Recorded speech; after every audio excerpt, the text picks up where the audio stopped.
Hello, everyone. Welcome back to the CLSA webinar series. We have a great presentation today, and Peter McGlynn and Bob Stetson are going to tell you some ins and outs of how to get around COVID during this portion of our lives. We have, I had the opportunity of meeting both Peter and Bob in Banff a couple of years ago at one of our conferences. If you weren't there, it was a fabulous setting, and got to know them and their wives, Jean and Rachel, delightful couples. Both Peter and Bob practice with Bernkopf Goodman. So difficult to say that. Always want to say Bergdorf Goodman. Anyway, Bernkopf Goodman in Boston. And between them, they know everything there is to know about construction and surety law. So at the end of this session, whenever you have any questions, be sure to pose the questions to them. They're very experienced. Peter's litigated more than 150 cases. He's a speaker in front of a large number of groups, including the Boston Civil Engineers and various societies throughout the Northeast. Highly experienced, avid snow skier, and the distinction with Bob is that he shares the same undergraduate institution with someone in the news a lot these days, and there's a big fight between him and the other guy on whether they're going to rename Trinity College one of these days, Stetson College or Tucker Carlson College. But anyway, I'll give you Peter and Bob and let them educate you on some things that are highly relevant in today's world. Thank you. Thank you, Steve. Good afternoon to all of you, since it's 1 o'clock here in Boston. And Steve, yes, my wife countless times has wished I was a partner at Bergdorf Goodman rather than Bernkopf Goodman. Yes, Bob and I are both partners at Bernkopf Goodman, not Bergdorf, and we're both members of the firm's construction and surety practice group. Our topic today is Old Issues Revisited, how the COVID-19 pandemic has spawned renewed interest in some less scrutinized contract terms. Of itself, that's a little bit wordy, but I think we'll try and put some meat on the bones of that title as we talk for the next hour or so. For about 7 months now, the construction industry has been racked with huge losses and obviously delays due to the COVID-19 pandemic. Government enforced moratoria. For example, here in Boston, Mayor Walsh in early March shut down virtually all quote unquote non-essential construction work for over 4 months, and that shuttered virtually $8 billion worth of construction projects. And on top of the moratoria, of course, under this new normal, we have enforced temperature checks, health checks, COVID-19 guidelines, sanitization of facilities and the workers. All of this has been very costly and perplexing for people that have not been experienced in this particular, and few of us have this particular occurrence. Now, in addition to these increased costs, the disruption that all of the COVID-19 measures have caused has pushed delivery dates forward, resulting in increased carrying costs for owners and contractors alike. Now, during this time, all of us, or all of you, I'm sure, have been tending to the most immediate needs of our clients on such things as COVID-19 safety guideline compliance, negotiation of temporary and permanent contract time and contract sum increases, how to reduce the potential liability resulting from COVID-19 exposure, and like us, assisting clients in obtaining government relief primarily from the federally funded payroll continuity plan. But now that PCP funding has at least ended temporarily, perhaps, owners and contractors and subcontractors are now assaying the total cost that they're going to be faced with due to all of these COVID-19 impacts and how they can protect whatever is left of their bottom line. And they're asking counsel, you and I and Bob and Steve, what potential contractual rights and remedies they may have to mitigate their losses. Consequently, Bob and I put our heads together and identified 6 of the less scrutinized construction contract provisions commonly found in most standard form contracts, which we think warrant renewed focus in light of the COVID-19 pandemic. We'll also provide you this afternoon with an update on the surge in the business interruption insurance litigation, which has been spawned as a result of the COVID-19 pandemic, focused in on some key contract provisions within these standard form insurance policies. So we're ready to kick off the program. And Bob, can you please start us off with a discussion on force majeure? Sure. Thank you, Peter. Thanks, Steve, and to CLSA, and for all of you for joining this afternoon. As you can see, construction has picked up a pace once again on Boston Seaport, really the fastest growing part of Boston right now. But given all of the shutdowns that Peter referred to in the spring, I'm sure that the first thing that all of us did was to look at our contracts and review the force majeure provision. Force majeure, of course, is a French phrase meaning superior force. Usually applies to circumstances such as wars, strikes, riots, hurricanes, and earthquakes. But except for the limited common law remedies of impossibility and frustration of purpose, force majeure concepts are not inherent in contracts. Relief generally must be negotiated and provided for in the contract itself. Now, probably the most common form used in the construction industry, and one that I'll be referring to a lot today, is the AIA form. In the next slide, you'll see in the A201 form, the force majeure clause is actually found in section 8.3.1, which is now up on the screen. Of course, it's not called a force majeure provision. It's called delays and extensions of time. I'm certain that most of you are familiar with this provision, so I'm not going to read it. But basically, under this provision, a contractor delay based on, quote, causes beyond the contractor's control, entitles the contractor to a contract time extension for such reasonable time as the architect may determine. A delay based on one of these causes beyond the contractor's control entitles the contractor to a contract time extension only and not to additional financial compensation, unless such compensation has been separately bargained for or it's addressed somewhere else in the contract documents. Basically, this unedited provision contained in the AIA form is useful to protect a contractor from exposure to liquidated damages or delay damages, but it really limits their ability to recover additional compensation.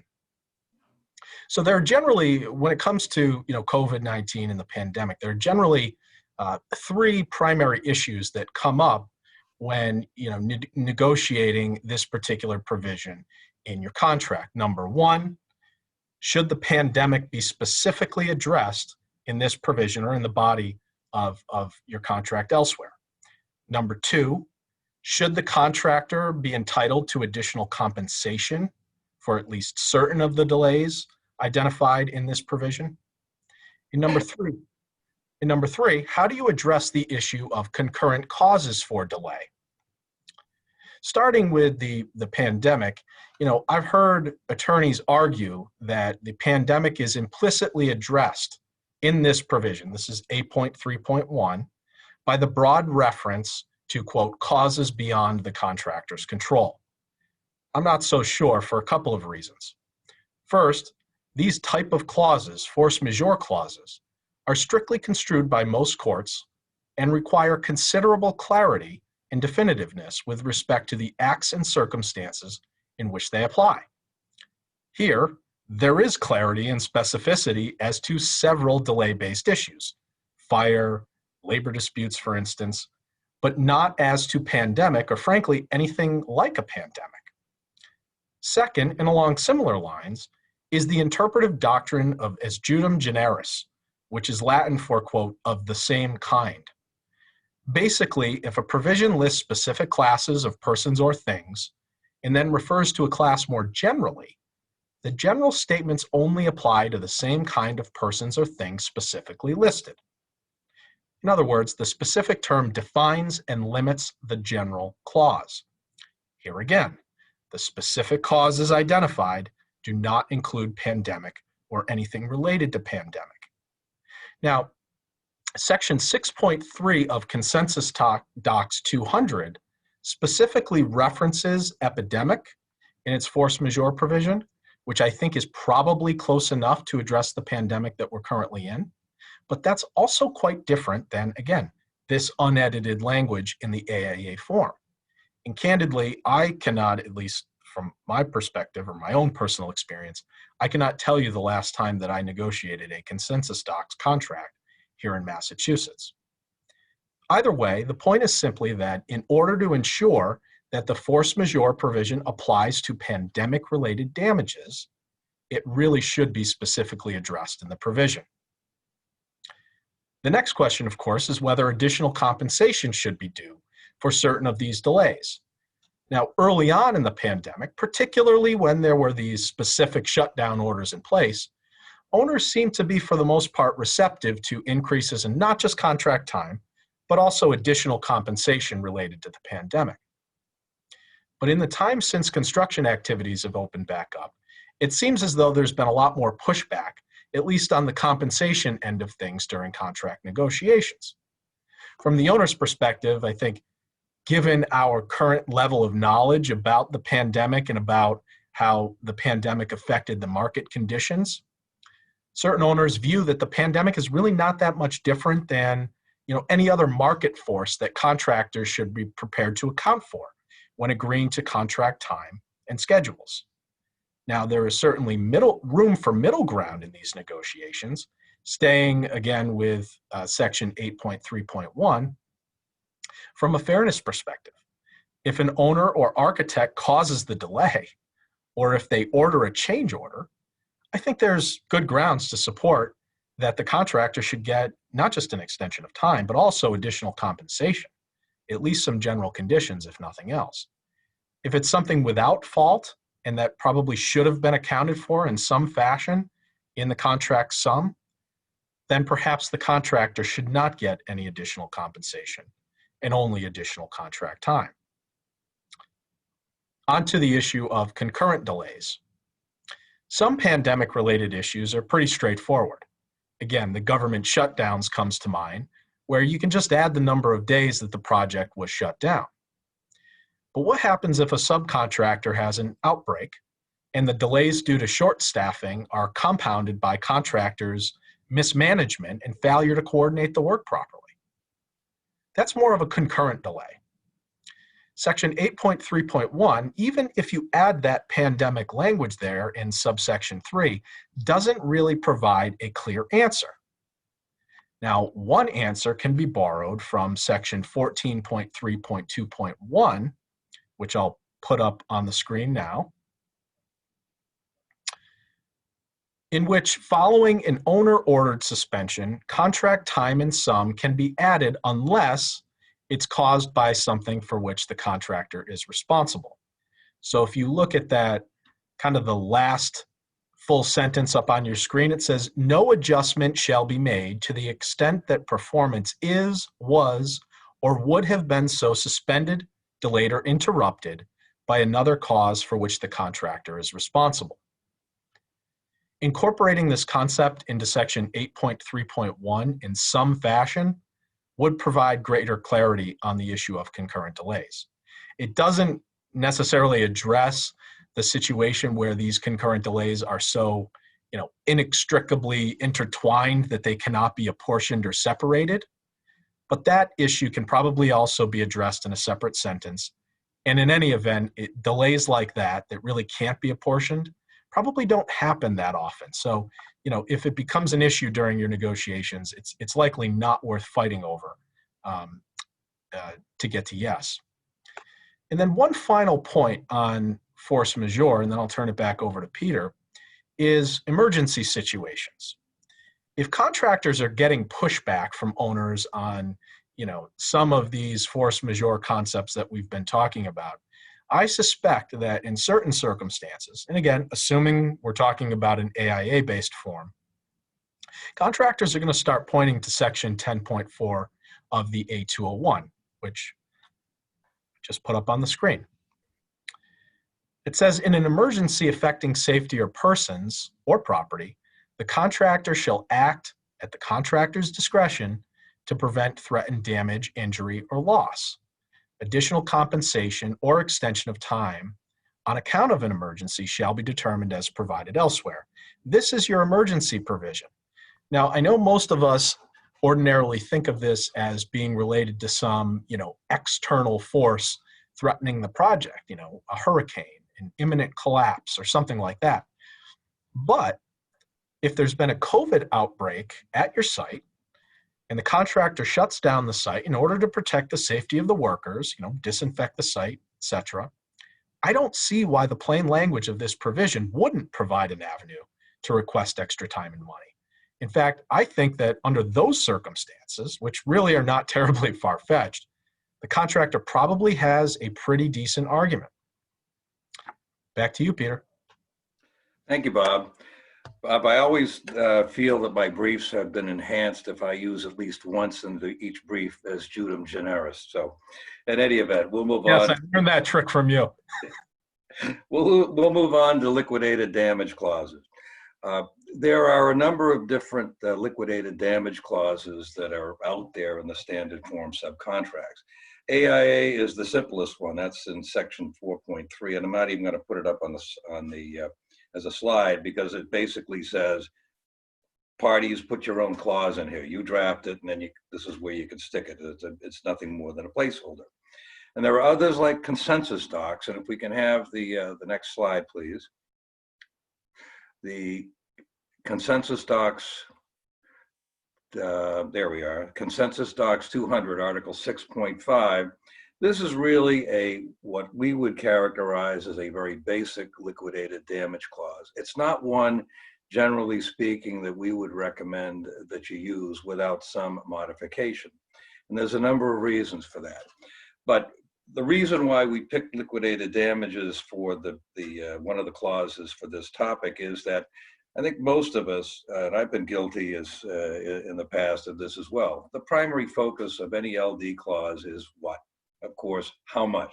What's the per diem amount going to be? And maybe a little bit of a discussion about a grace period, maybe a little bit of a carrot that's dangled for early completion, but really for the most part, it's how much, and then we move on and we use whatever language was in the contract. There's little or no time that's spent on the precise language that we think needs to be employed in a properly drafted liquidated damage clause, and that can prove fatal.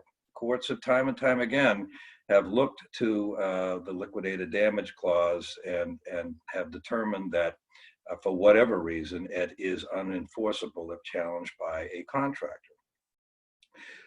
Professor Williston's excellent treatise on contracts and Phil Bruner's excellent 3-volume treatise on construction law both recite the general rule that, and I'll quote, liquidated damage clauses are enforceable so long as the damage amount is based upon a reasonable pre-contract estimate of actual damages and is not an illegal penalty, end quote. Excuse me, sounds pretty simple. However, that general rule is belied by the often intensive and often nuanced review of the underlying facts and circumstances and the contract term itself that courts will likely undertake to determine enforceability of liquidated damages. So therefore, simply employing a boilerplate clause such as, and I'm not denigrating the consensus docs 200 clause, I'm just using it as an example, may be insufficient to support a judicial finding of enforceability. So therefore, the first line of defense to any claim of enforceability lies within the LD provision itself, since in most jurisdictions, the validity of the liquidated damage clause is going to be a question of law to be determined by the court. And the courts generally are going to do a number of things in that regard. They're going to consider the liquidated damage clause as part of the whole, the entire contract, which obviously includes that clause, the factual circumstances giving rise to the liquidated damage amount, and I think most importantly, the expressed intention of the parties as disclosed in the liquidated damage clause. Many courts utilize three factors to determine whether an LD clause is enforceable. Number one, the delay damages must be difficult to accurately estimate. Number two, the parties must have intended that the contractor be liable for damages and not for a penalty. And number three, the stipulated sum must be a reasonable estimate of the loss.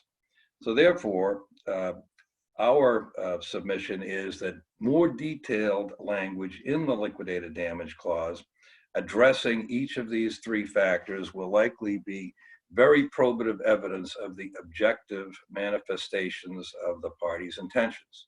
And if you recall back in your contracts class in law school, objective manifestations of the parties' intentions is first gleaned from the writing.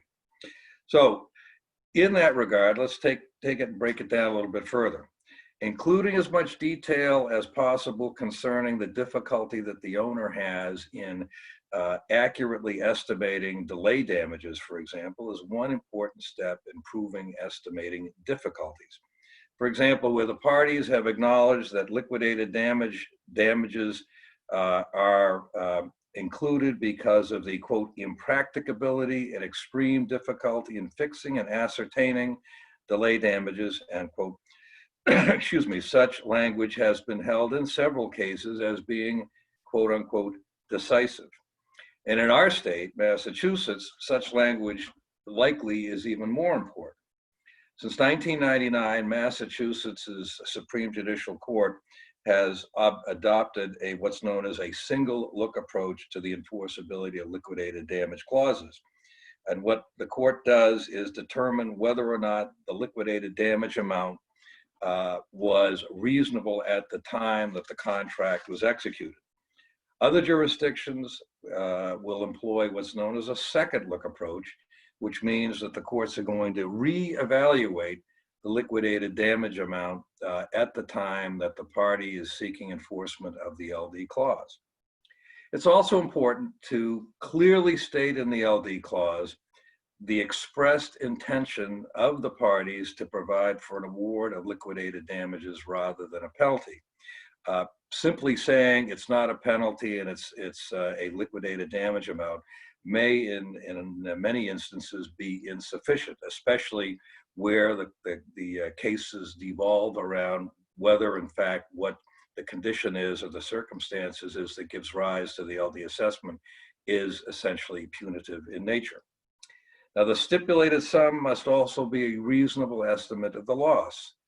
And we come back to the clause itself. So therefore, we recommend that the parties agree and document not only that, of course, the liquidated damage amount is reasonable, but also the clause should contain an enumeration of those damages which an owner might sustain as a result of a delay in the delivery of its project. Such things, for example, as lost profits, lost income, lost rent, additional interest expense, carrying charges, penalties to lenders, to partners. All of these things are we think, important for two reasons. Number one, it shows that the parties have really thought about the difficulty in estimating liquidated damages, but it also looks towards what would be a foreseeable damage. I think the case way back when was Hadley versus Baxendale, an old English case in terms of foreseeability, in a tort case, but the same thing. So if you put all of this in the LD clause, the counterparty is not going to be able to say, well, I didn't foresee that he was going to lose rent on his apartment building or profits on his condominium sales. So it will certainly allow the court to focus in on what the parties consider to be those things that are going to be difficult to estimate on a project that may last for many months or several years.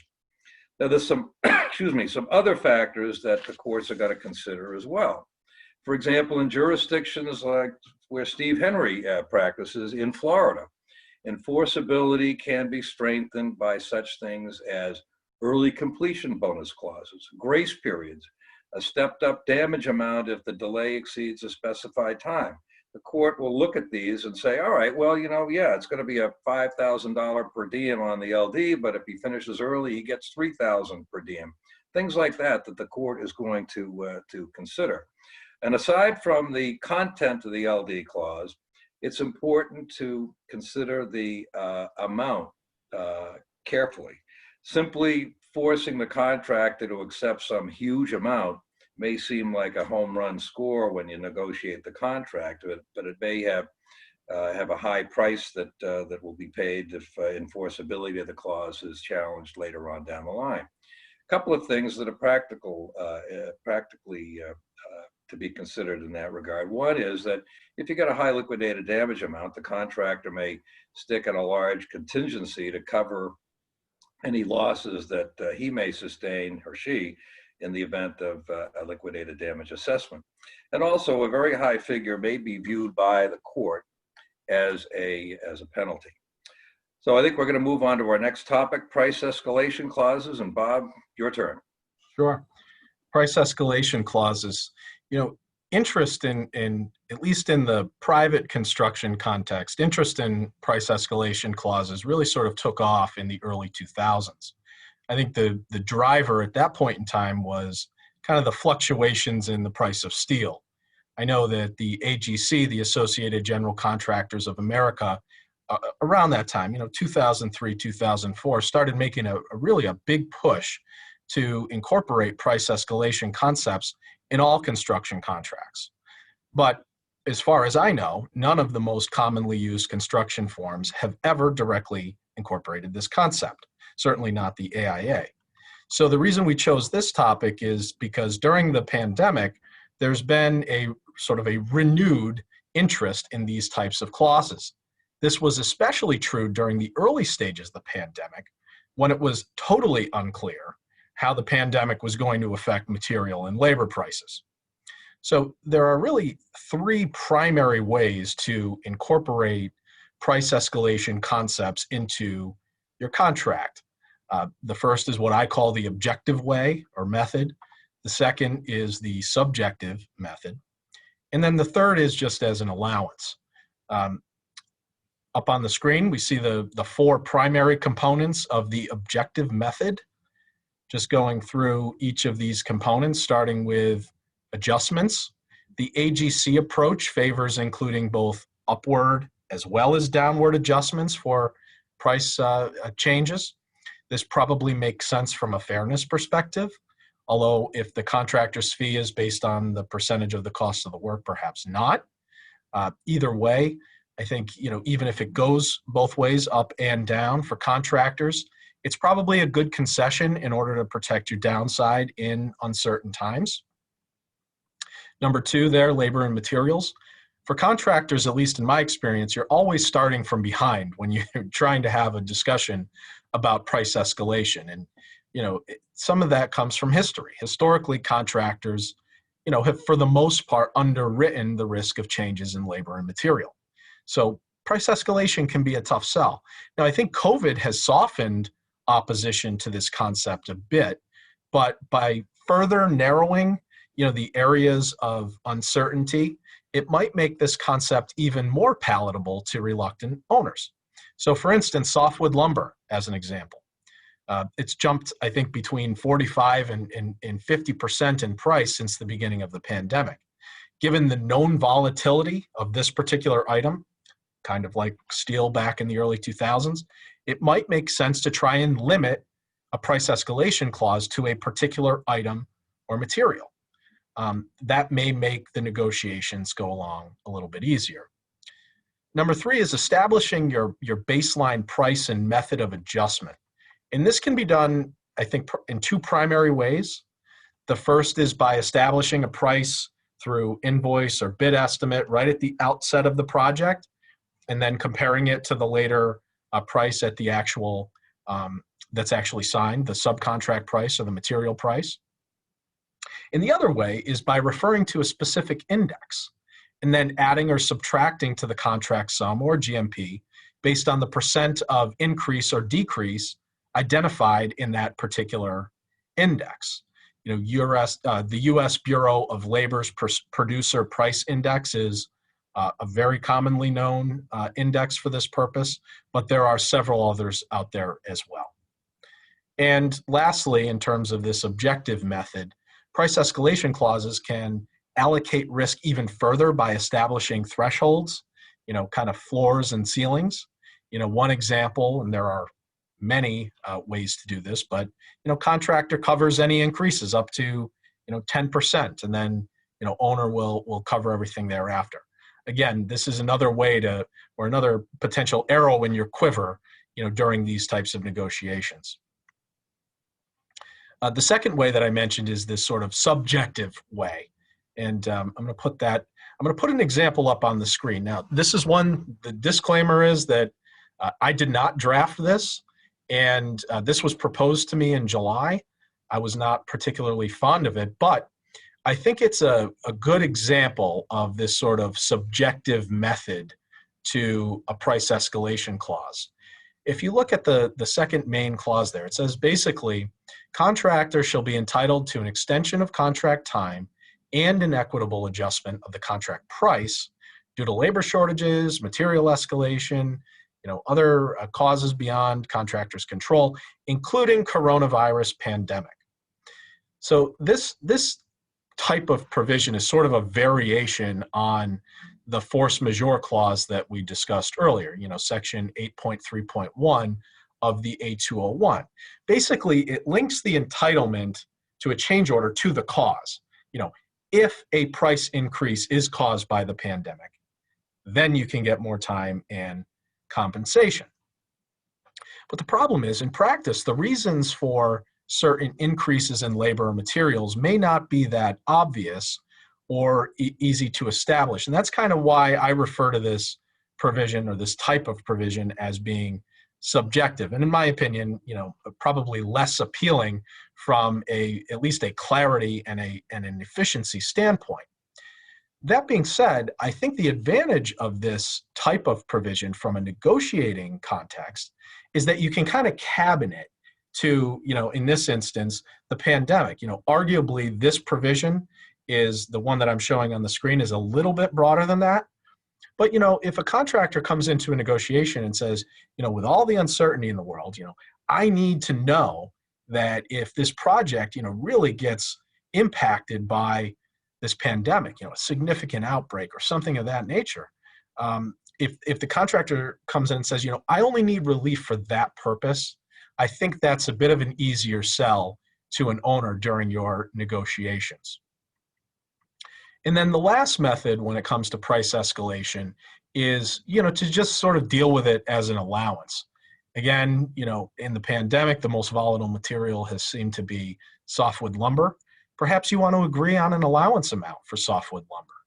The downside to this method is, you know, if we end up in another lockdown and some other material ends up being affected, the contract is likely not going to provide you with that type of relief. But, you know, if you can agree on an allowance for a particular material of concern, that could provide you with another option during these negotiations.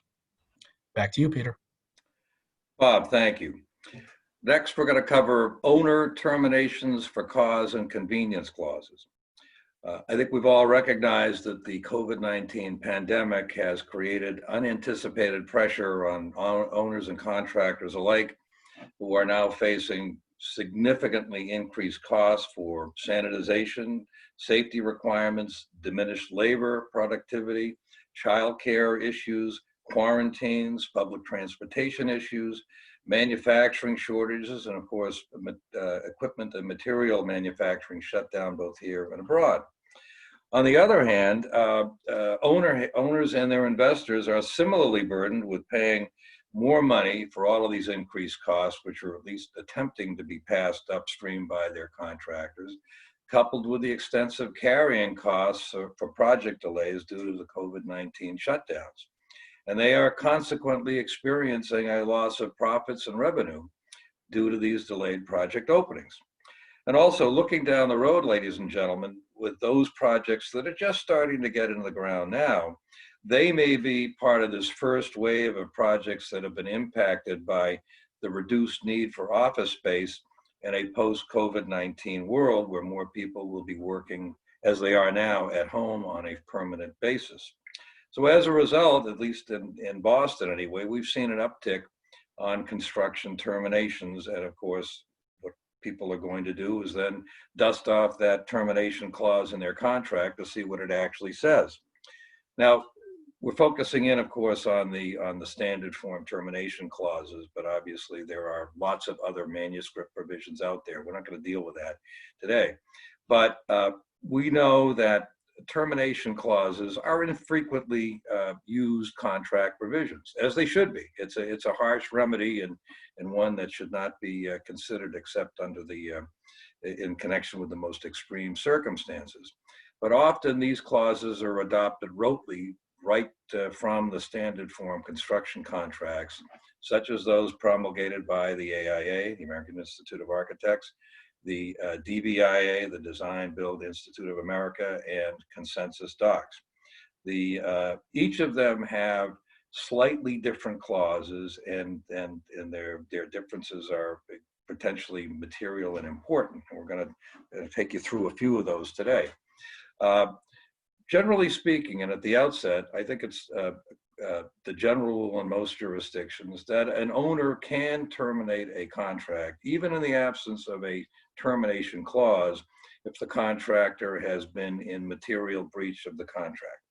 But of course, materiality is a fact-intensive inquiry and often turns on a number of facts and nuances which will be viewed by the lens of a judge or a jury with limited or no experience in construction. There's also the risk that the act of terminating a contract without a termination clause will expose the terminating party to a claim that it has breached the contract simply by attempting to terminate without a termination clause. Just discussing materiality for a minute, and to emphasize the importance of the fact finder's role. Can we put the next slide up, the restatement slide, please? Thank you. This is the restatement second of contracts, section 241. I'm not going to go through this. This is not a contracts class, but you can see all the bullets in terms of those factors that a lot of courts that have adopted the restatement second of contracts, section 241, are going to use to determine whether or not there has been a material breach of the contract. Take a look, for example, at the final bullet, the extent to which the behavior of the party failing to perform or to offer to perform comports with standards of good faith and fair dealing. Whatever that means, in whatever jurisdiction this clause is going to be attempted to be enforced. This type of a clause is going to be attempted to be enforced that adopts the restatement. So let's take a look at the first of the standard form clauses, and that's going to be found in AIA A201, 2017 edition, sections 14.2.1 and 14.2.2. Now, of course, under 14.2.1 and 2, the owner may terminate for various events, repeatedly refuses or fails to supply enough properly skilled workers and so on, fails to make payment, repeatedly disregards applicable laws, or is otherwise guilty of a substantial breach of the contract documents. We don't have time during this program to delve into the meaning of repeatedly, but it should be noted from a historical perspective that in 1997, the A201 versions for 1997, so that's 2 decennial series preceding 2017, the phrase there was persistently or repeatedly. Persistently was dropped and now it's only repeatedly. Remember years ago, I had to brief in a case the differences between persistent and repeated, and I still am not sure what the differences are. Substantial breach obviously is not defined in section 14.2, but speculating it likely would have some commonality with conduct which would constitute a material breach of the contract. Now, Section 14.2 contains a rather unique clause, unique, that is to say, to the American Institute of Architects forms. And why is it in there? Well, AIA's 60% or thereabouts of its revenue is based on generating the fees that they get from publishing these contract documents. And their constituents, of course, are architects. So they want the architect to have an important role in various important portions of the contract, and one of them, of course, is termination. So 14.2.2 requires that the architect, before the owner terminates, must certify that sufficient cause exists for such action. This is, of course, something that is been by many courts determined to be a condition preceding to termination.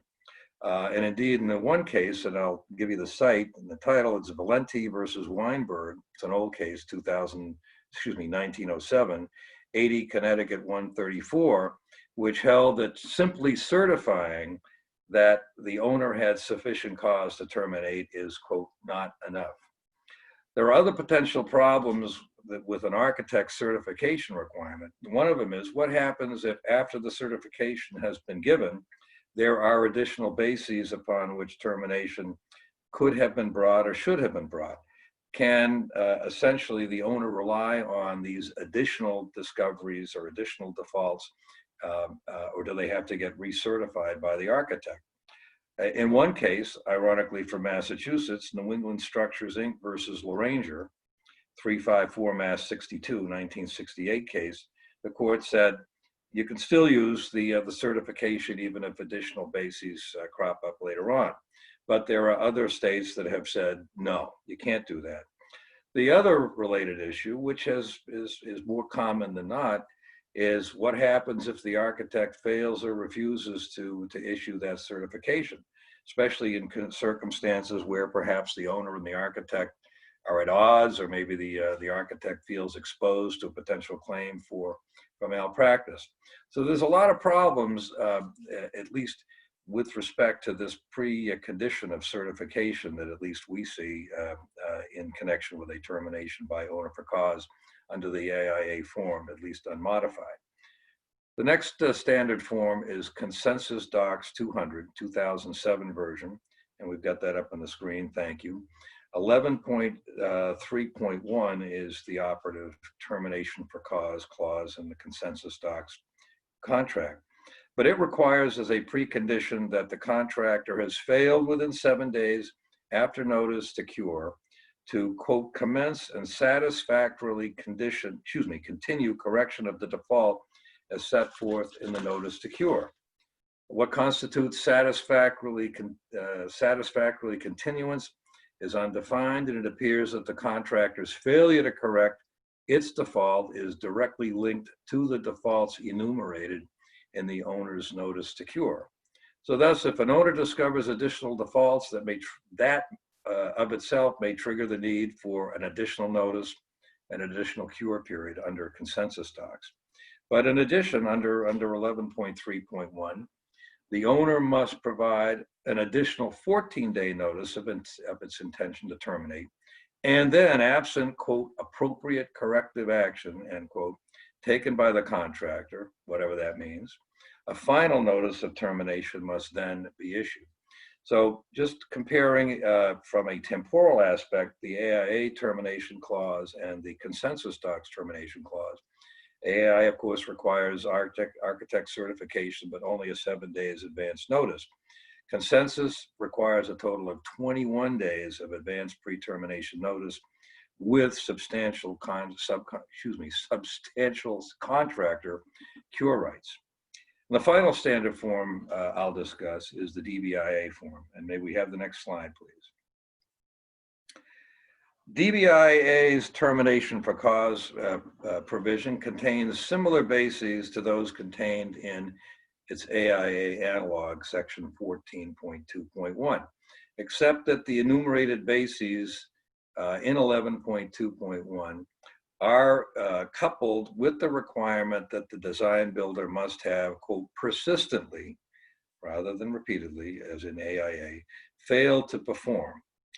DBI subsection, Romanet 6, which is what I would describe as a catch-all provision, requires that the termination be grounded on the contractor's failure to perform, quote, material obligations rather than a substantial breach, again, as required by AIA.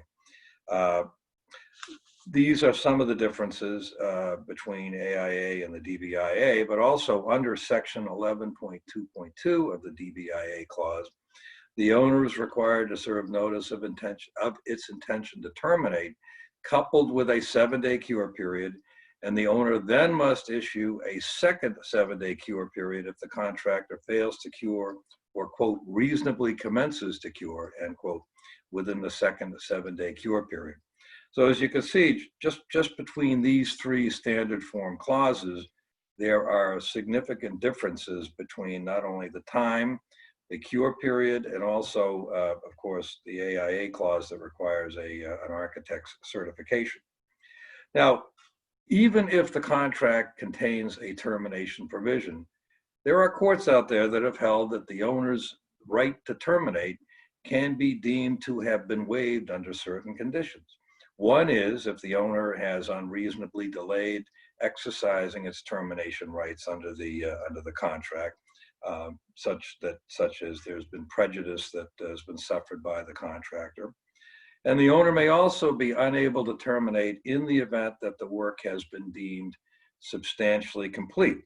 Since generally speaking, a project that is substantially complete means that there is only very minor punch list work that has not interfered with the owner's ability to use and enjoy the project.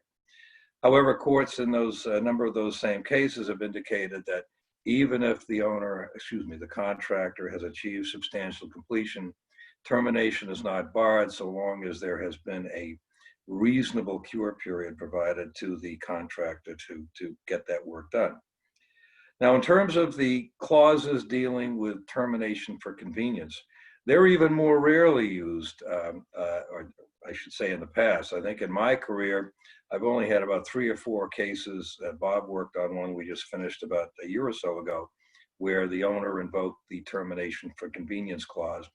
But other than that, it's very rarely used, at least in our experience. The AIA, the CONSENSUSDOCS, the DBIA standard form contracts all contain a termination for convenience clause. Now, a little bit of background. These came about back towards the end of the Civil War, when the materials demands on the government were dwindling, and they wanted to get a clause in there that allowed them to terminate once the war ended for the government's convenience. So they didn't have to pay much in the way of termination penalties or even be held in breach of contract. So they've steadily gained traction, especially in these standard form contracts over the years.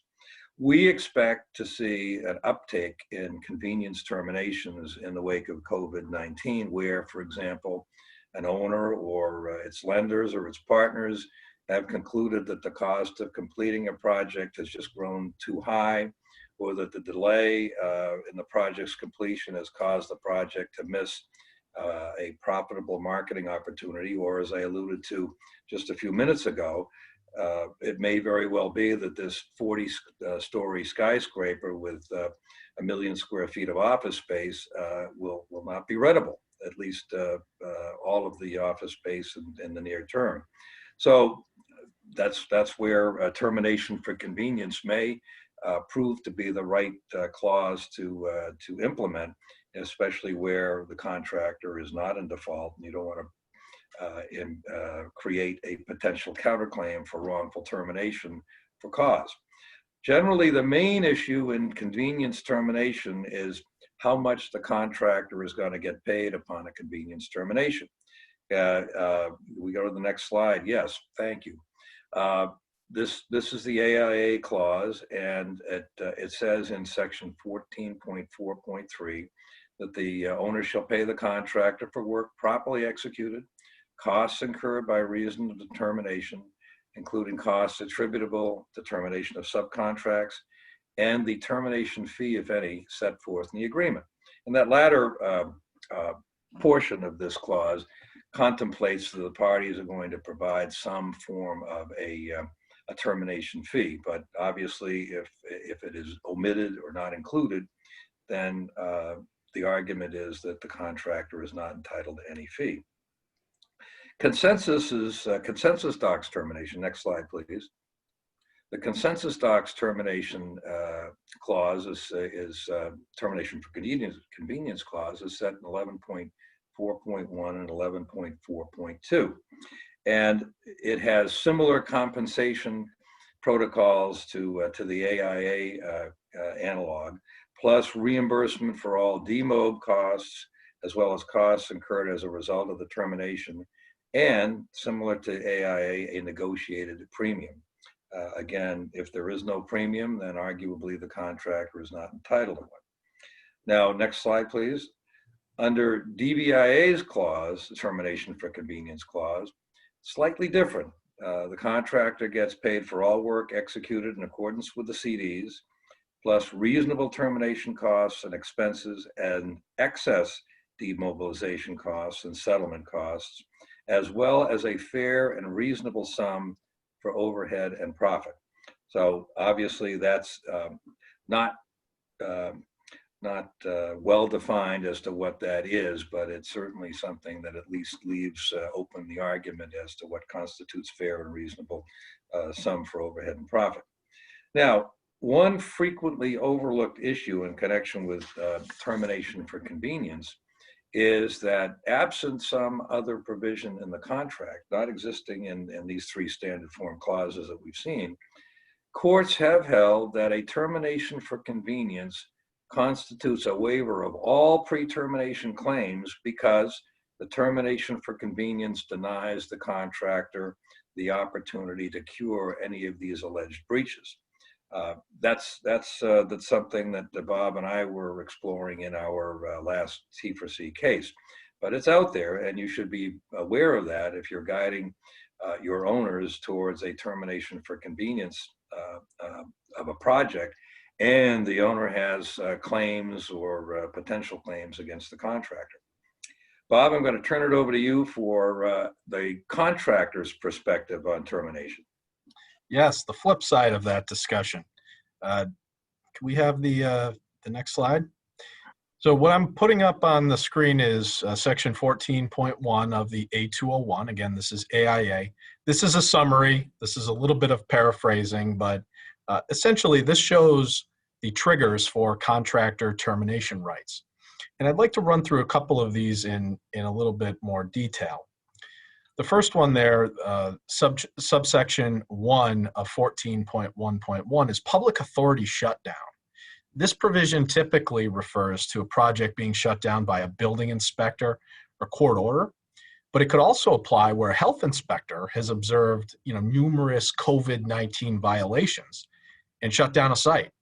We just saw that here in Boston in a different context, but the famous chef Salt Bae, he just opened up a new restaurant, and that was shut down for several days and possibly a week due to improper social distancing and other violations of the executive orders. Subsection 2 there is an act of government. That's directly on point with what we saw in the spring. From a negotiating standpoint, given that at least in Boston and in Massachusetts, in the spring, the shutdown lasted longer than 30 days. I think many owners are trying to negotiate a longer time period if they're using this AIA form. So, just as an example, if a contractor is in the middle of a project and has an easy out due to a 30-day shutdown, that's going to provide the contractor with an awful lot of leverage in negotiating, change orders or possibly even, other remobilization charges. So I think, owners, based on their experience in over the past few months, are trying to make it less accessible by lengthening out those time periods. The next one there is non-payment.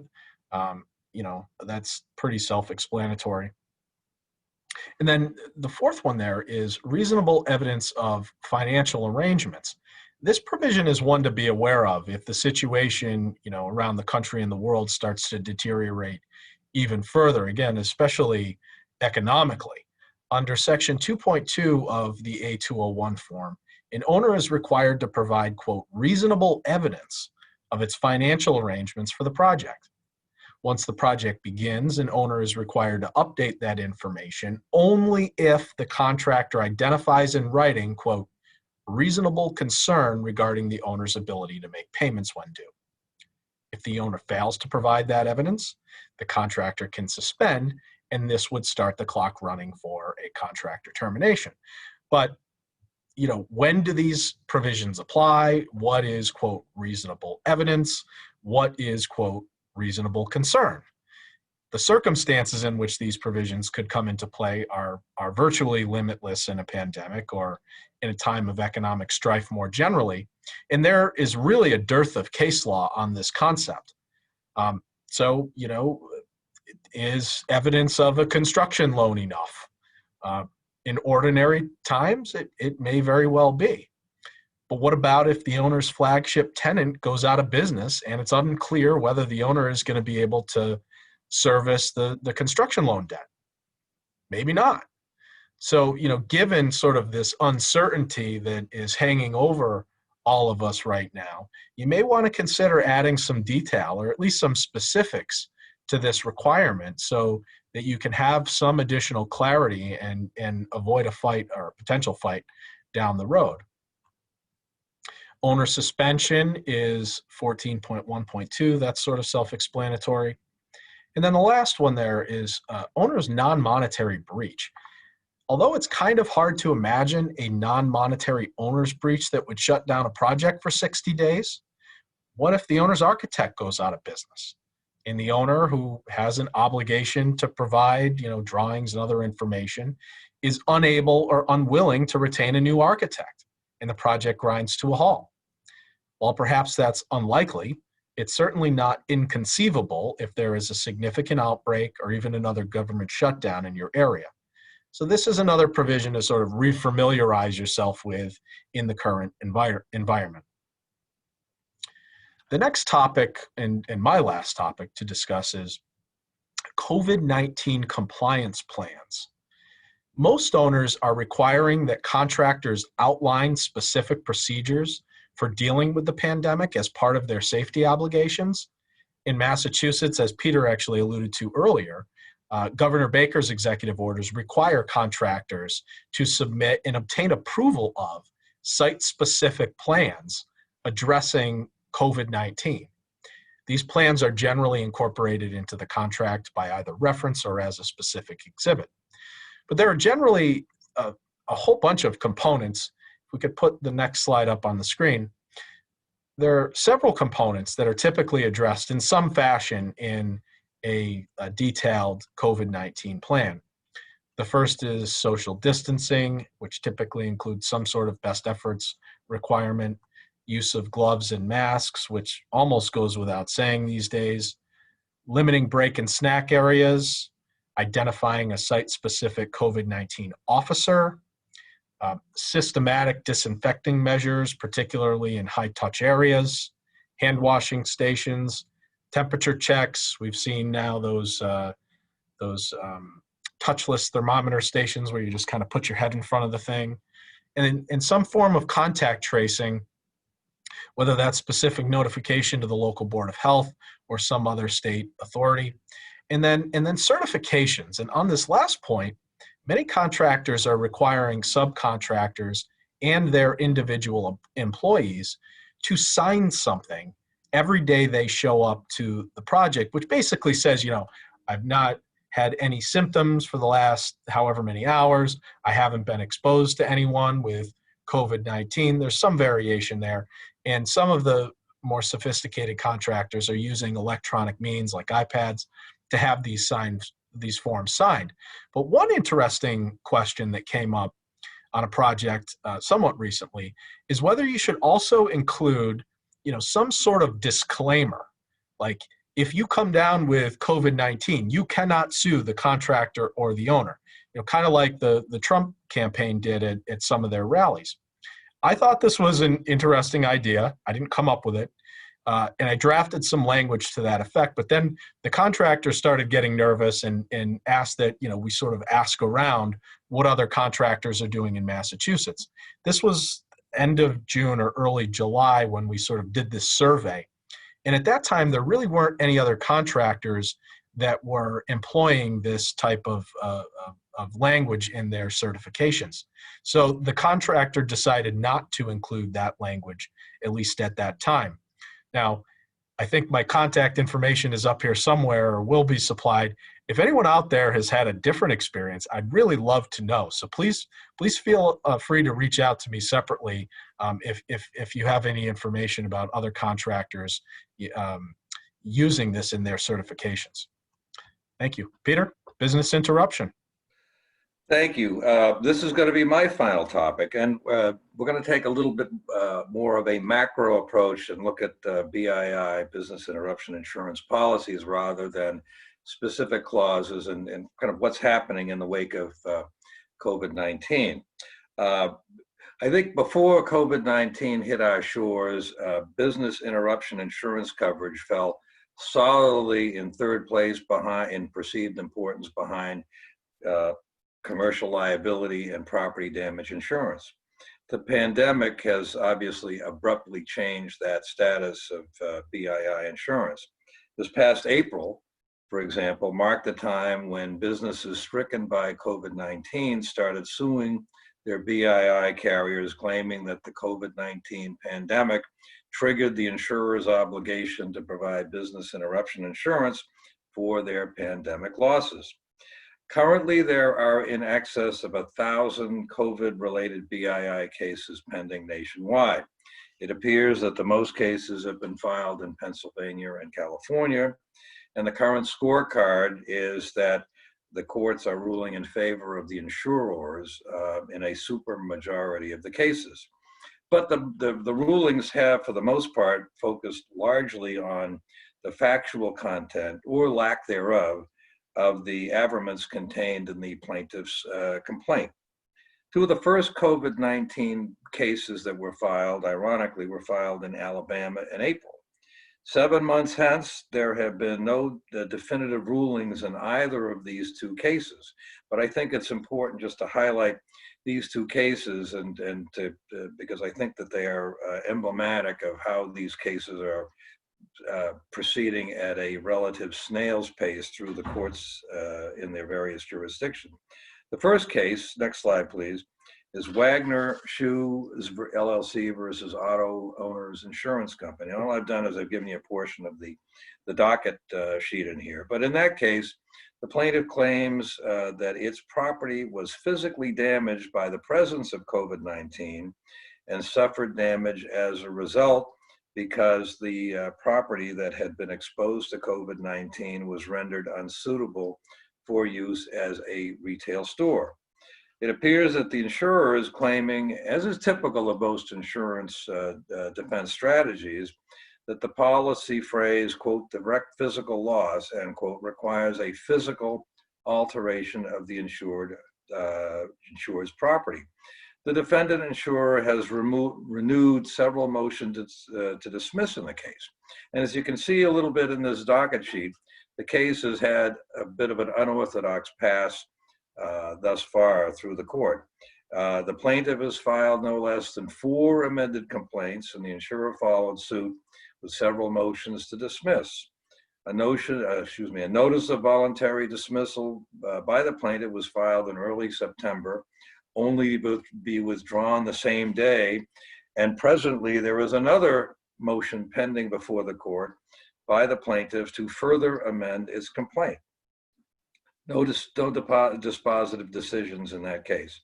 The other Alabama case filed is Sharecropper LLC versus Farmers Insurance.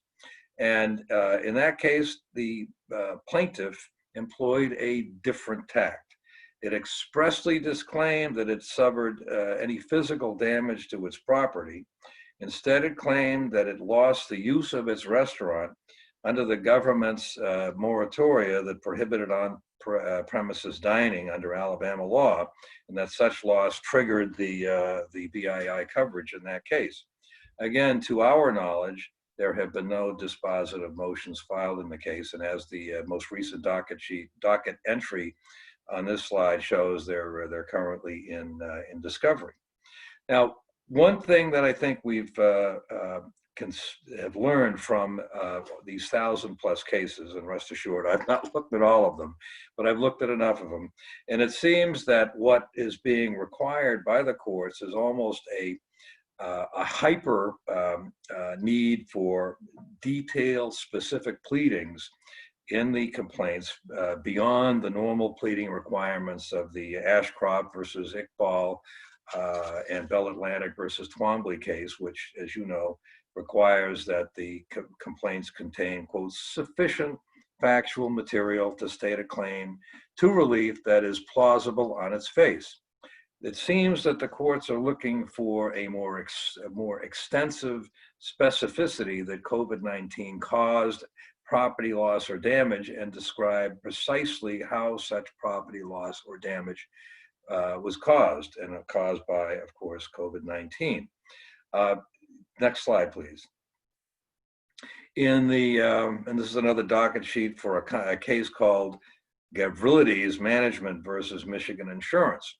In that case, the court ruled that the policy at issue required some evidence of, quote, actual physical damage, end quote, to property that had structurally altered, quote unquote, the property. So even though the complaint in Gavrilides alleged that there had been some type of property damage that had occurred due to COVID-19, the court determined that there was no adequate claim for, quote unquote, property damage because the complaint also alleged losses incurred after the government orders shuttered the properties covered by these policies. Next slide, please. Thank you. In one of very few cases where the policyholder scored a win, however temporary, is the Studio 417 case versus Cincinnati Insurance, Western District of Missouri, Southern Division. The District Court for the Western District of Missouri found, in response to the insured's motion to dismiss, that both a restaurant and a hair salon adequately alleged in detailed paragraphs the presence of COVID-19 in the insured property, and that the presence caused, quote, actual physical loss, end quote, to the property because it remained on the surfaces, and that more significantly, ladies and gentlemen, there was no need for actual physical damage or structural alteration. That's been the mainstay of many of the insurance defense motions, that COVID-19, may have had a temporary coating of the disease on furniture, but no structural alteration.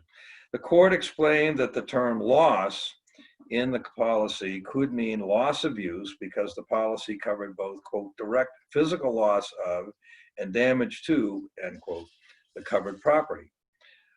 So this is at least a preliminary win for the policyholder.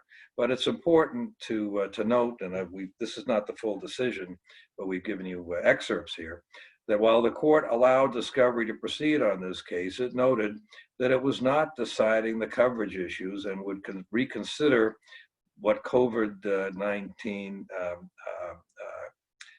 the COVID-19 pandemic does with respect to, quote, direct physical loss to property following completion of discovery.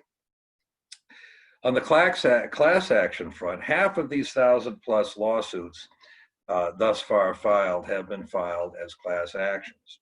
The class action plaintiffs have argued that in terms of their all-risk insurance policies, covered losses from the closures mandated by state and local moratoria are actionable as under BII policies. However, in at least a partial setback for the putative class action plaintiffs, on August 12, 2020, the judicial panel for the multi-district litigation declined to create a national COVID-19 MDL. This is excerpts from the multi-district litigation panel's order.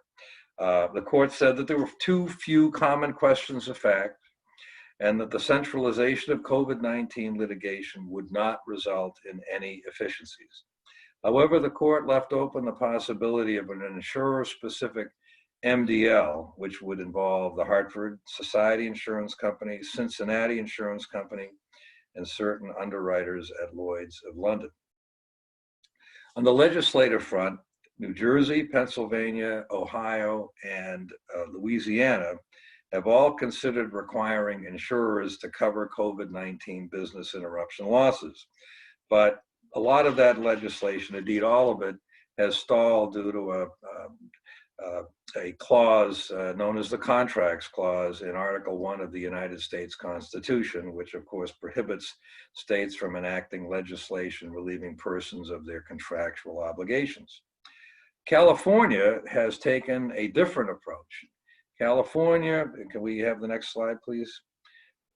Thank you. California has filed legislation creating a rebuttable presumption that COVID-19 was present on an insured's property and caused physical damage, thereby shifting the burden of proof that to the insurer to prove that COVID-19 was not present and did not physically damage the property. This is titled Assembly Bill 1552 and is presently before the California Senate Committee on Insurance. It is obviously being vigorously opposed by the insurance industry, to no surprise by anyone.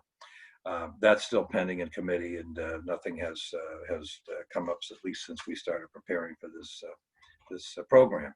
So there you have it. These are our 6 clauses that we felt required some renewed focus based upon the COVID-19 pandemic. I'm sure there are others as well, but we've had to limit ourselves to these 6 due to time constraints. But we want to thank you all for your time and your participation. I hope you are, and continue to remain safe and healthy. Thanks very much.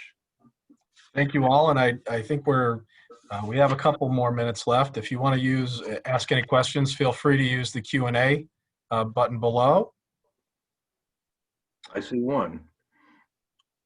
It says, thanks for an informative seminar. Thank you for attending. Thank you very much. Any other questions? We'd love to field them. And you can also feel free to reach out to us directly, or reach out to Beth or Steve. We have a question here. Any success in using change in laws clauses for COVID relief? Peter? I have not seen it as yet, but that's certainly something that should not be overlooked. The question is, and we've had this in Massachusetts with Governor Baker's moratoria, which allowed, other than in the city of Boston, allowed construction, even non-essential work, to continue during the pandemic. Mayor Walsh shut it all down other than non-essential work. And the thought was that the executive order issued by Governor Baker under the Civil Defense Act of 1950, which was enacted obviously in an entirely different circumstance, nuclear destruction rather than a pandemic, would trump anything that might have been inconsistent in Mayor Walsh's order. That's never been tested, and to my knowledge anyway. And but I think that something like that could be argued, as Governor Baker did, that his executive order based upon the Civil Defense Act of 1950 had the force and effect of a law. So certainly changed things, or at least changed it as it interpreted it from a nuclear holocaust to pandemic. And this is purely anecdotal, Michael, but on a couple of projects, I have seen contractors successfully get change orders through under that theory based on certain of these requirements that were imposed under Governor Baker, at least here in Massachusetts, under Governor Baker's orders. The additional temperature checks, hand washing stations, the cost or the increased cost for all these disinfecting measures. And although, we did have to point to that language, there really wasn't much pushback, so it wasn't tested in the courts. The next is not a question, but a request. Are we handing out or sending out the slides? And the answer is most assuredly yes. So I don't know whether you contact CLSA, or you can certainly contact Bob or me. We're happy to send them to you electronically. Okay. I think we have one more. Thank you. Thank you. Enjoy the presentation. Well, we appreciate all of your participation. And if there are no more questions, I think that's it for us. But good luck in your respective jurisdictions on dealing with, obviously, these unique issues. And hopefully we've been able to give you some things to think about as you deal with your clients' needs, whether it's an owner, a contractor, or a subcontractor. Thanks very much. And hopefully we'll be able to meet and see you all at either next year's conference or the year after that. Indeed. I'll echo Bob's sentiments on that as well. Thank you. Thank you all. Bye-bye.